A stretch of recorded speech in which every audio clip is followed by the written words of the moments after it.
part 2. I've uploaded the video on part 1, and from where I have given where I have taught about agriculture and transportation. Okay, now we will move into the population theories in our second series, second unit of the series. If you like my videos, please like and subscribe. As you know, this is a new channel, so I need your support. This will help me in motivating making some more videos and all. Okay,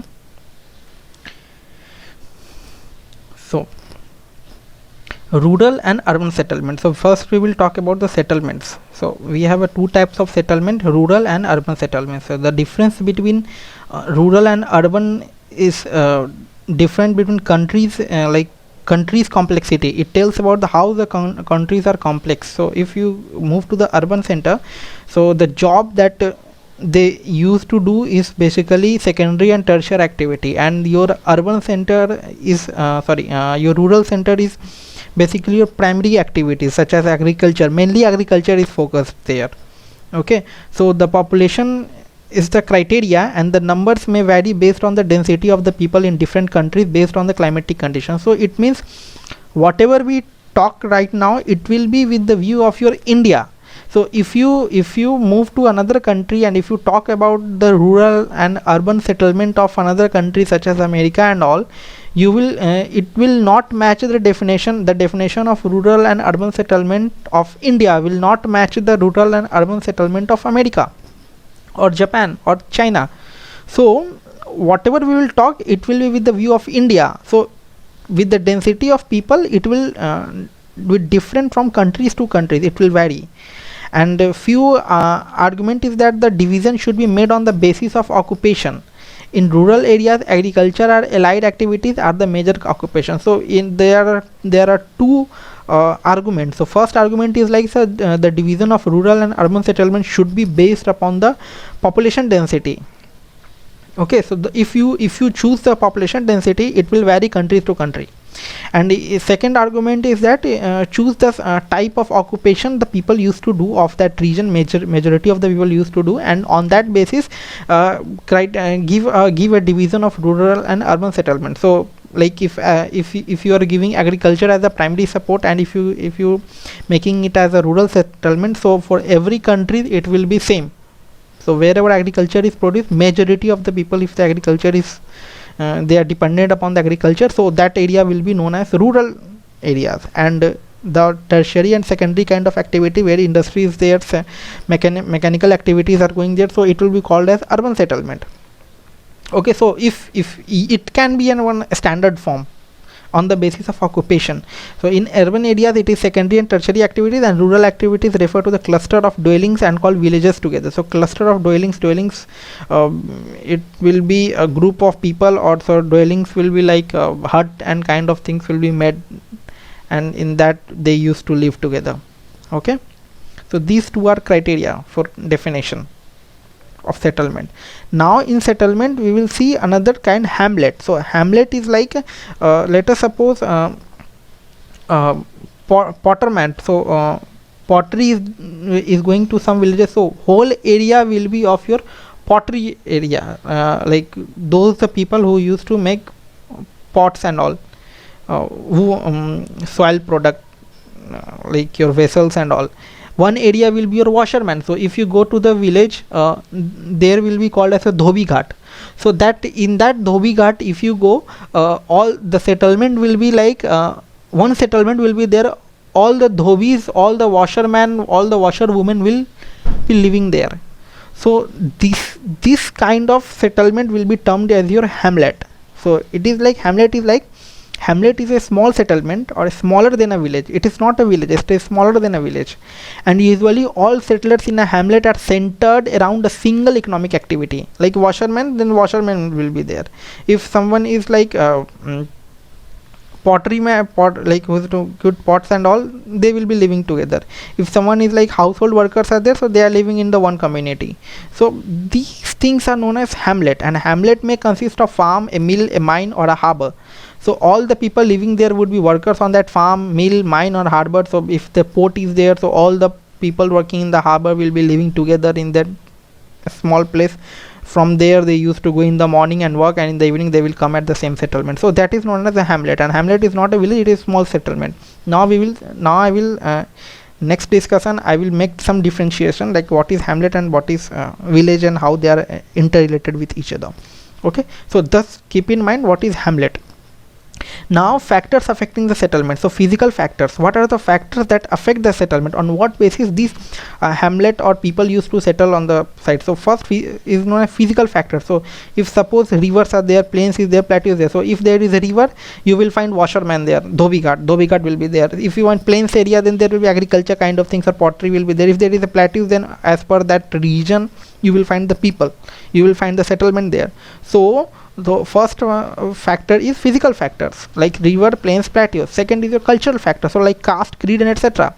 So in caste creed, like if you find in Bihar, you will find like Mushar Toli. So Mushar Toli, Mus means rat, so it means that those community who eats rat will be living together in that area. Okay, Tola means that region. So Mushar Tola or Mushar Toli. Okay, so or Machuara Toli, which these types of names are there. So it means cultural factor is affecting there. So caste, creed, etc. You will say, you can't say, you can also say cultural factor, because from long ago it has been transformed into culture. But if you see, it is like occupation also, or like eating rats is they turned into a culture. And historical factors, like one community settled already, then another community comes, they try to prevent from the old community and already settled there. Like suppose if there is one community where one Brahmins are living or Pandits are living in riverside, and another one community came from outside and they just settled in a one corner, and at a large period of time they used to settle and make their home and all. So this is like historical factors. From history they came back and they are settled there. Like if you consider long back history, Aryans are there.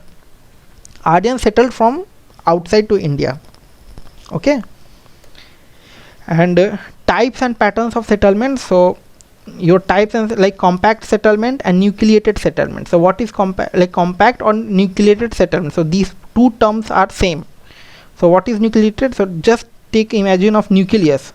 So a large number of houses are constructed and very close to each other. So large number of houses are constructed and they are completely attached or close. Like if you go in Kolkata region, you will find this kind of settlement. Houses are very compact, and if the number of villages is equal to the number of hamlet in a unit area. What do you hamlet? Like washerman with their small area.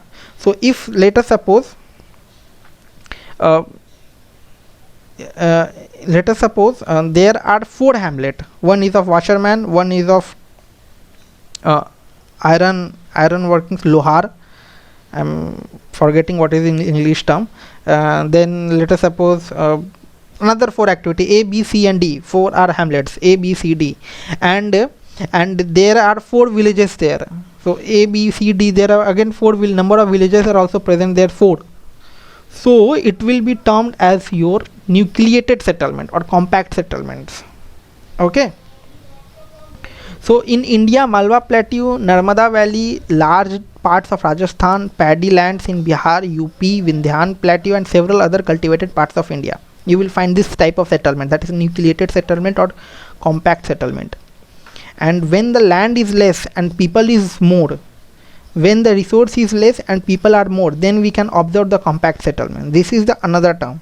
So if this is something that you can't understand, or it is very difficult to remember, or a little bit difficult to explain, just remember this concept. When the land is less, people is more. Like land is less and people are getting more accumulated there. So what will we have? Compact. Like all will be settled in the same place. So let us suppose, I think you will understand, but let us suppose this is your land, and earlier there were 4 settlements, now increased over a period of time. So what is happening? Compaction is going on. Okay, compaction is going on. So it means like nucleated settlement going on. So then we saw, or when the resource is less and people are more, what it means, resource, how can we say there here is less number of resource? Resource means what, something getting used. So here your resource is your land is this much only, this much is your land, okay, this much is your land, resource is less and people are more. So it means it will be your compact settlement, okay. Then semi-compact settlement, if the number of villages is equal or more than the half of the settlement, it is semi-compact settlement. So let us suppose if you have a 10 hamlet, let us suppose if you have a 10 hamlet is 10, okay, and 7 what is the half of 10? Half of 10 is 5. So if the number of villages, if number of village is equal or more than half of the element, like if you have a 5 or 7, full is what, number of full is your number of hamlet equal to number of villages, okay, full is this one. So what will be a semi one? Semi one will be your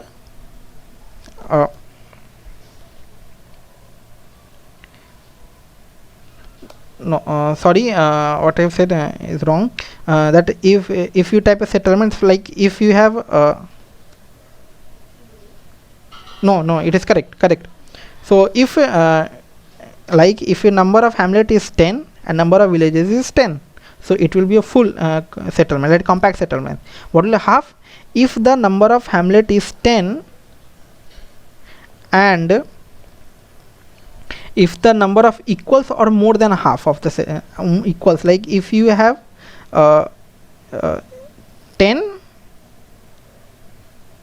or like it is a half, like 5 or more than 5 will be considered your semi compact settlement. And hamleted settlement, if the number of villages is equal to the half of hamlet, it is a settlement. Like if you have a hamlet is 10 and if you are getting 5 villages, then it will be your hamleted settlement, okay. Compact will be your equal to number of hamlet and number of villages. Semi will be your half or more than half, but not equal to that full settlement. If it is equal to the hamlet, then it is called compact settlement, not a semi compact settlement. And if it is half of the settlement, if the number of villages is equal to half of the settlement, then it will be called is your hamleted settlement, okay. Now in India, West Bengal, Eastern UP and Madhya Pradesh and coastal plains, we will observe hamleted settlement. Hamleted settlement will be like equal to half of the hamlet number. Like if it is 10 hamlet, then we will 5 villages. So this kind of settlement we will see in Eastern UP, MP and plains and all. And dispersed settlement, like dispersed with like distributed here and there at large places. So houses are spaced far apart and are often interspersed with the field. So or if the number of villages is less than half of the hamlet, that is, let us suppose if you have 10 hamlet and number of village is less than 5, then it will be a dispersed settlement. So you let us suppose if you have a 10 hamlet, 1 2 3 4 5 6 7 8 9 10, so your village will be 5 less than 5. Let us suppose one v1 here, one v2 here, one v3 here and one v4 here. So what will you observe? There is lots of space, okay. So it is dispersed settlement, okay. So it will be a dispersed settlement. In India, these are found in tribal areas covering central part of India, eastern and southern Rajasthan, Himalayan slopes and land with dissected and uneven topography. So you will not find in northern India and all, like the traffic area you will not find these kind of things. You will find in tribal areas only, okay. In Himalayan areas where people are very less, these climates are not so much suitable for business purpose and all, okay.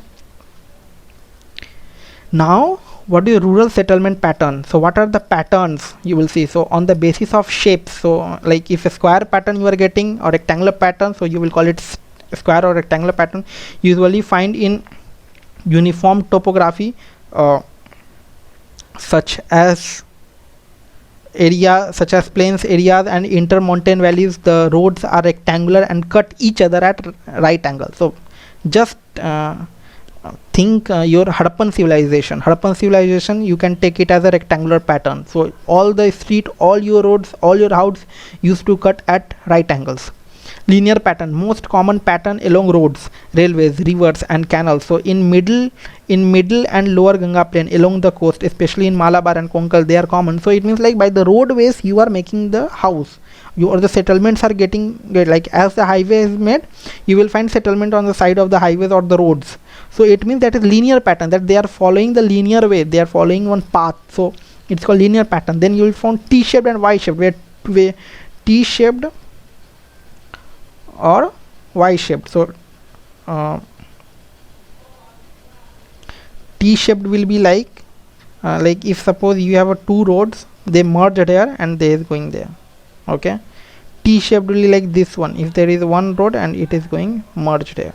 So here again it will be your 90 degree, and if another road is getting here, another road is getting there, then it will be ultimately it will form your what, rectangular pattern.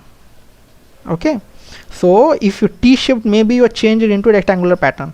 So it is not like if it is a T-shaped, you can't go into rectangular. So it will, if your T-shaped is there, if development is making like this, it will form a square shape. So for along tri-junction of road, settlements start to grow along the side of the road, and Y-shapes. Double villages extend on both sides of villages where there is a bridge or ferry. Like if some bridge has been constructed, so villages you will be like people used to settle there and villages will be grown. So these kind of things are there. This is not basically based on shape, like double village is not based on shape. Okay, then your circular pattern, let me rub it because I have to send this all. So if you want this PPT, just ping me on my Twitter handle, I will respond to you there. So circular pattern constructed along or a lake.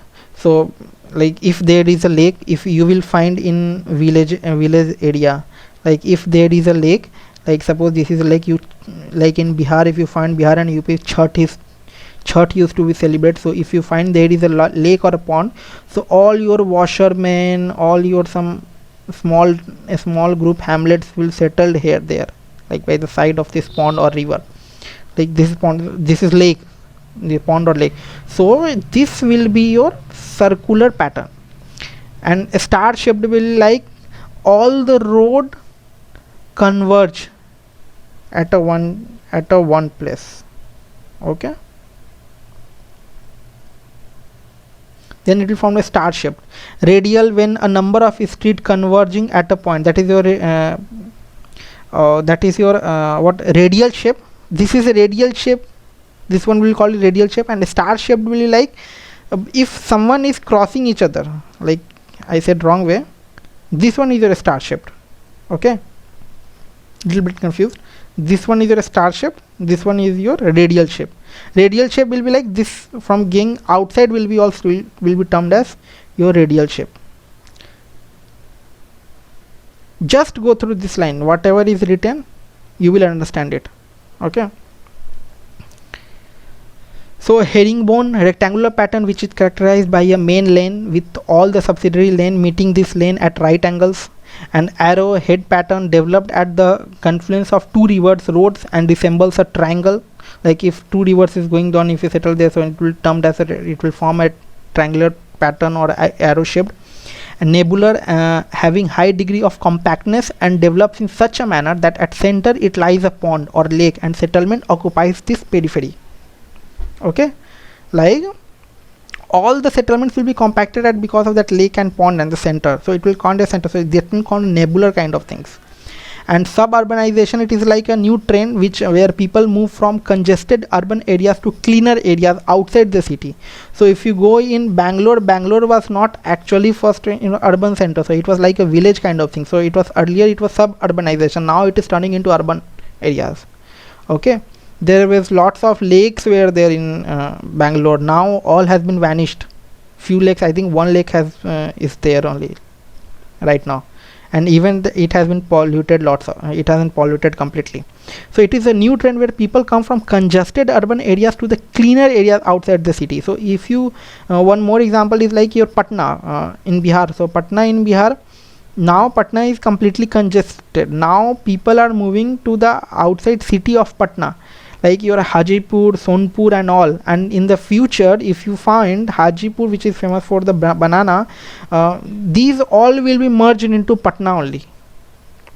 So it means what? People, like, if the land is getting less, now people will move to the outside city, and this city will develop, and they will call it suburbanization, and later in over a period of time this suburban city will also be converted into urban center. Okay, now we will see population theories. Okay, so three more important theories are there in this population theories.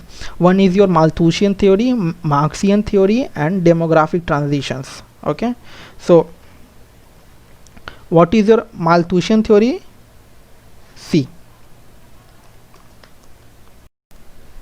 so the theory, this Malthusian theory talks about the impact of population growth, and it tries to compare it with the growth of people, growth of food.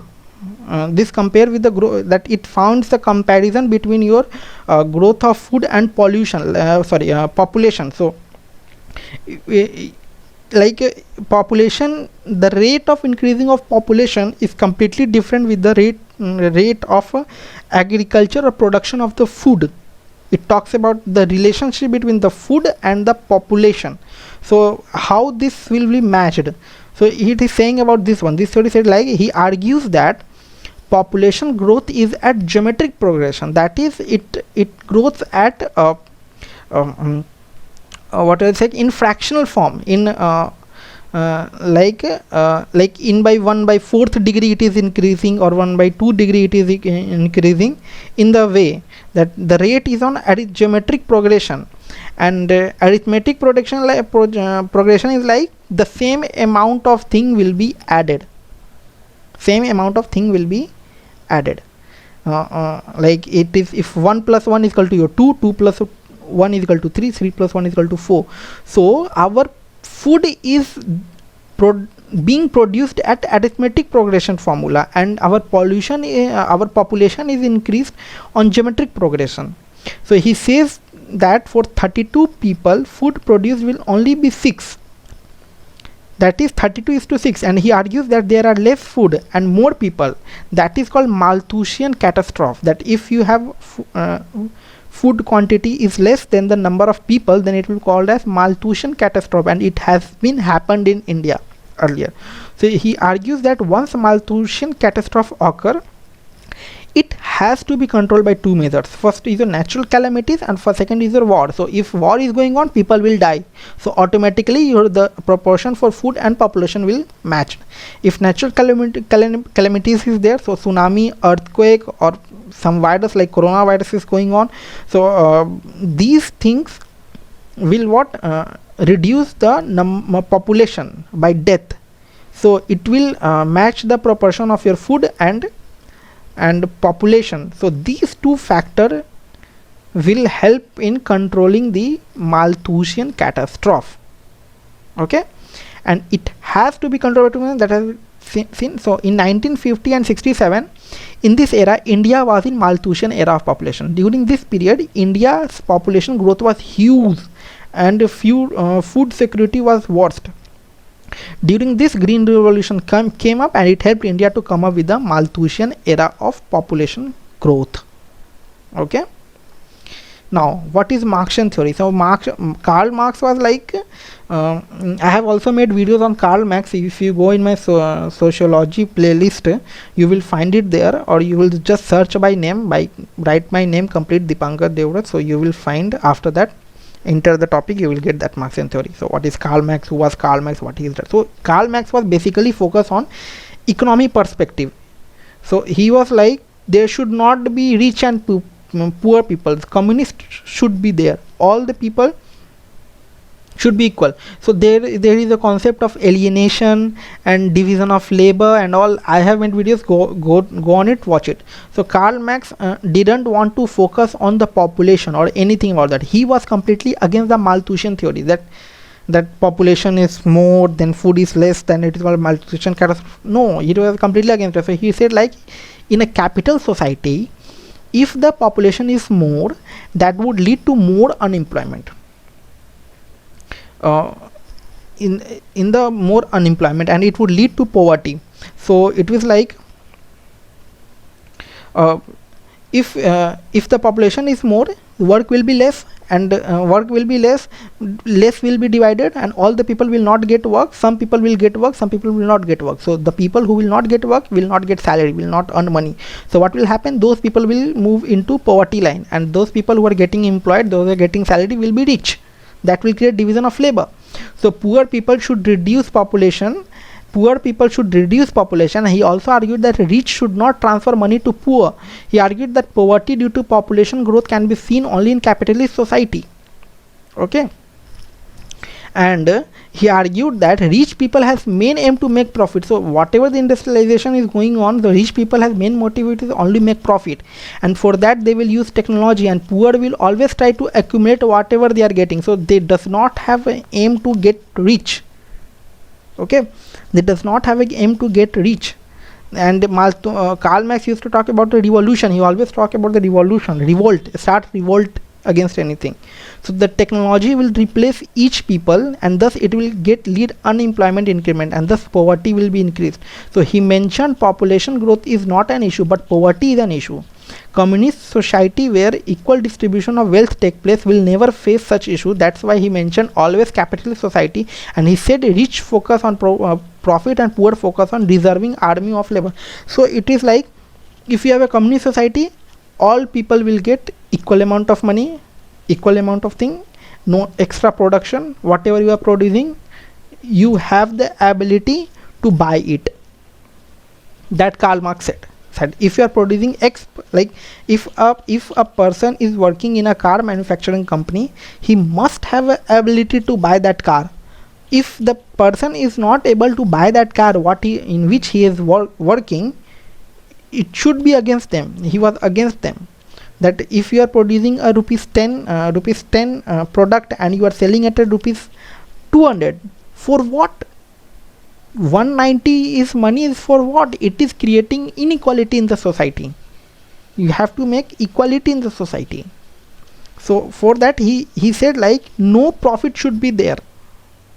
If you are making a product of rupees 10, sell it at rupees 10 and divide it equally, so that worker should have the ability to buy that product also.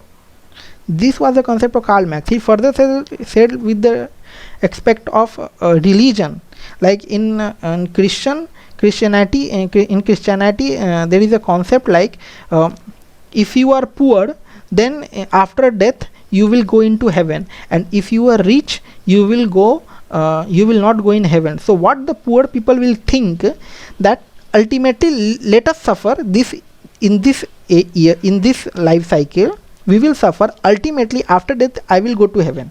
So what will happen? They will not push themselves to become rich, and what will happen? The inequality will present. So Marxian theory said that first, if you have to remove inequality, then you have to abolish the religion and start revolution. Until and unless you won't revolt against any such any bad activities against you, you won't get anything. So first abolish the religion, because religion said you will go to heaven if you are poor and if you are suffering. Okay, and it is normally divided into three phases. It is divided further based on the population growth. They are as follows. So it was like pre-industrialization, industrialization, and post-industrialization. So pre-industrialization is like, it is divided into high birth rate and high death rate. Pre-industrialization. And agricultural society need more labor, so need of more population.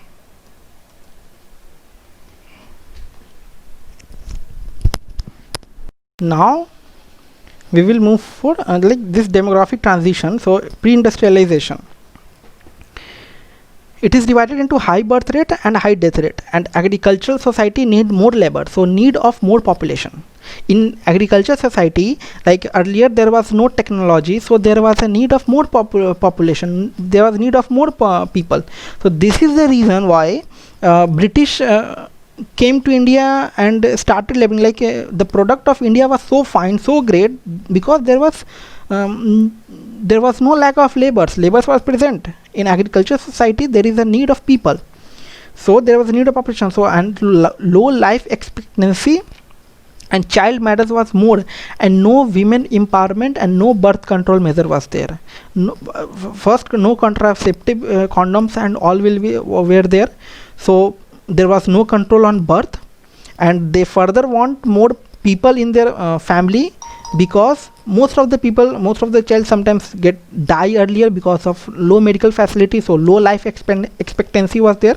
That's why they want to reproduce more and more, so that they will get help in their family activities or in agricultural activities in future. And high death rate was there. Low life expectancy means high death rate was also there, because of no medicine, high rate of infant mortality rate, like children death was more, maternity mortality rate more, it maternal mortality means like pregnant women and more, war was more, disease, lack of hygiene, these all things were pre-industrialization. Okay, so some tribal community is we can say still living in a pre-industrialization way.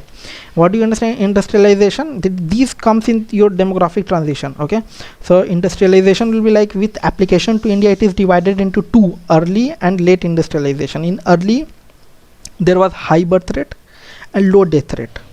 Okay, and in late industrialization there will be your high birth rate get declining. So here this time your contraceptive will be used in high birth rate, and there will be a low death rate. Why low death rate? Because industrialization, your living standard will increase, so you will be infected with less number of disease. Further, the technology will also increase, so death rate will also get decline.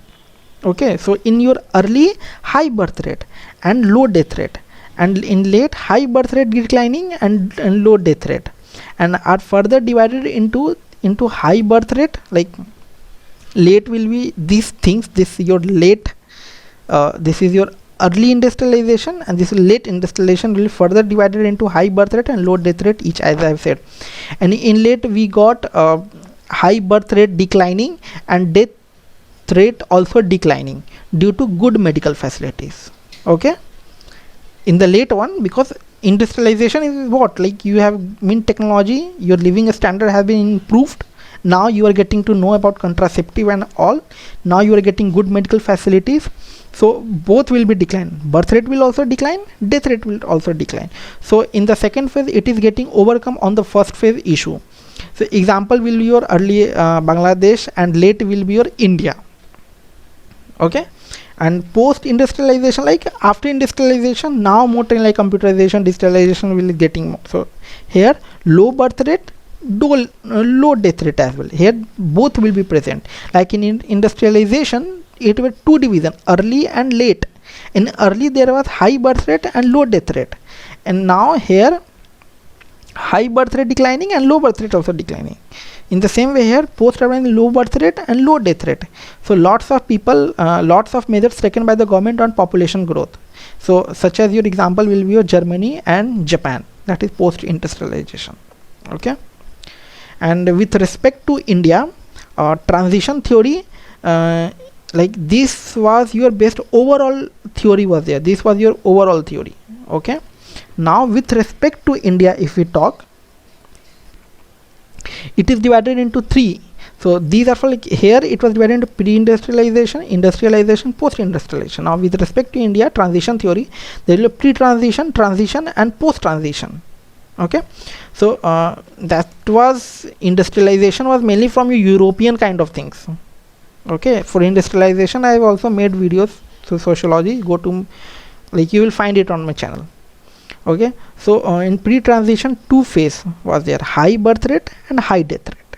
Okay, both were high birth rate. Motive of the high birth rate, why? because people are child are getting die more. So to sustain their future, to make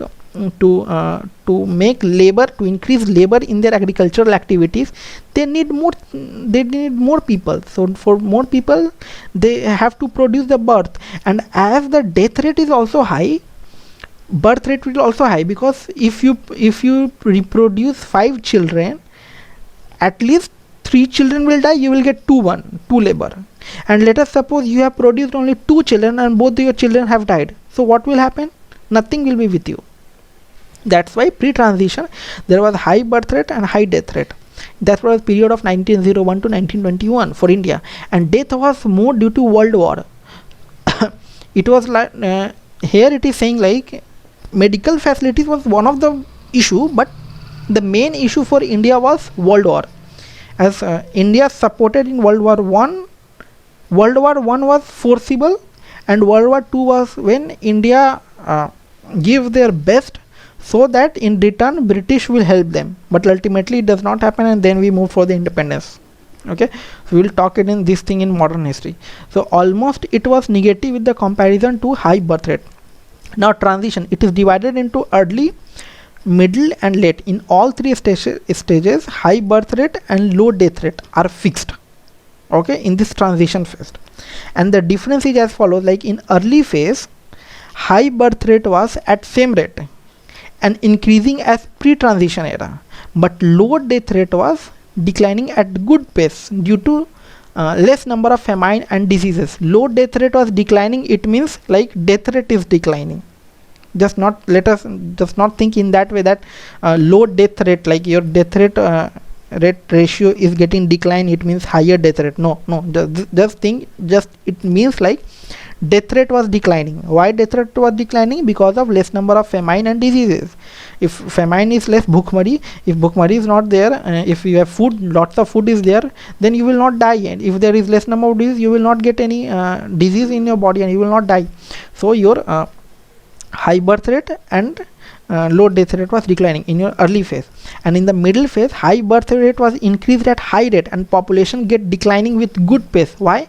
Due to various measures towards health facilities. It happened during post independence, that is 1951 to 1981. This was the crucial part of India, and during this phase other developed country called it as a population expansion. Like during this phase, like in the middle phase of the transition, other country will call it as expansion, like population expansion is going on. Why?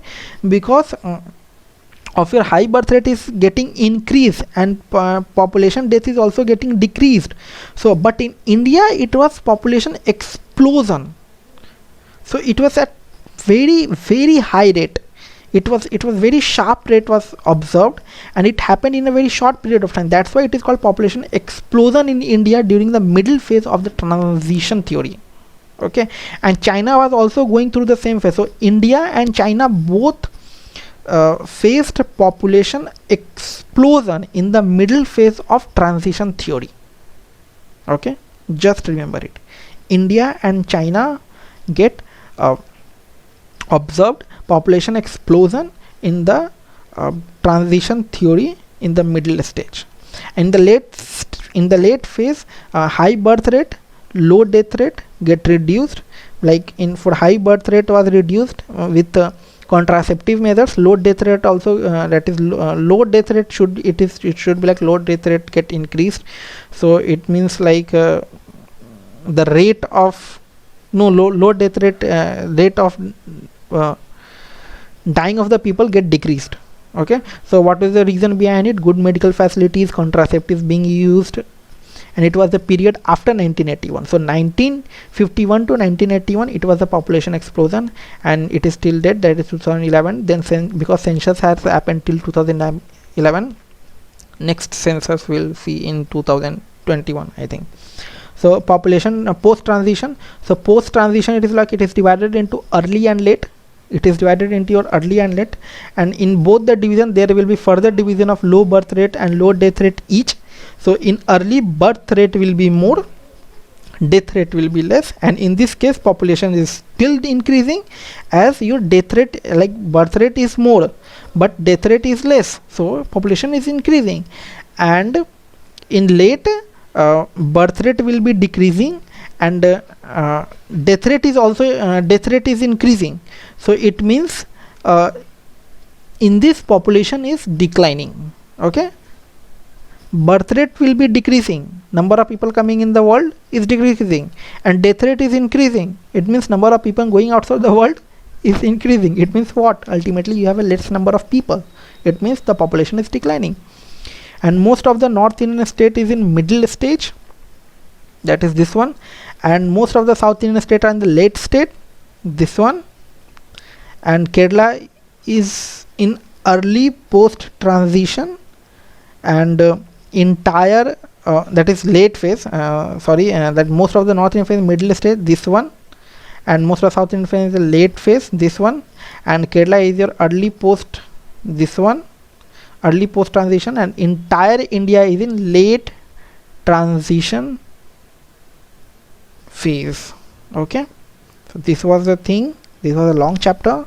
Thank you. Please, if you like my video making effort, this is a new channel, please like and subscribe, so I will get motivated and I will make more videos. Thank you.